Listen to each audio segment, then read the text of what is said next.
أعوذ بالله من الشيطان الرجيم. قد يعلم الله المعوقين منكم والقائلين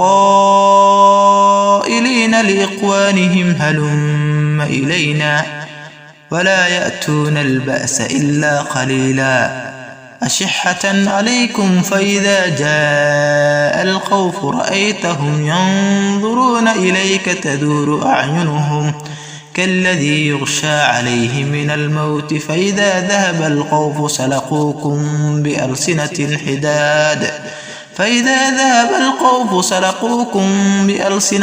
حداد أشحة على الخير أولئك لم يؤمنوا فأحبط الله أعمالهم وكان ذلك على الله يسيرا. يحسبون الأحزاب لم يذهبوا وإن يأتي الأحزاب يودوا لو أنهم بادون في الأعراب يسألون عن أنبائكم ولو كانوا فيكم ما قاتلوا إلا قليلا. لقد كان لكم في رسول الله أسوة حسنة لمن كان يرجو الله واليوم الآخر وذكر الله كثيرا.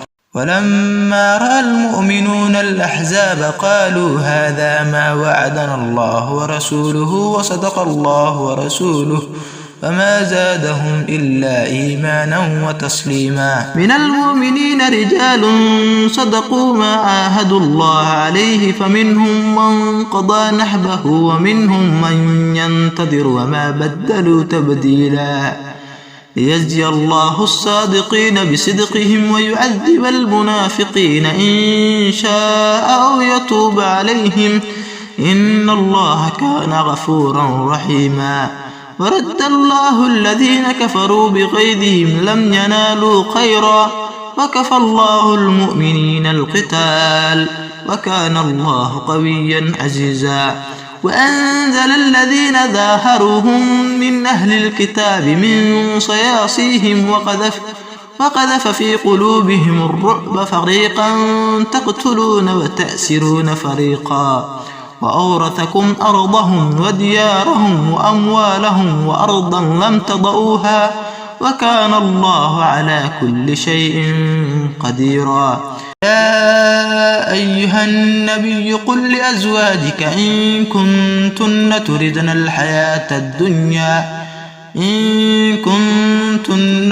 الحياة الدنيا وزينتها فتعالين أمتعكن وأسرحكن سراحا جميلا.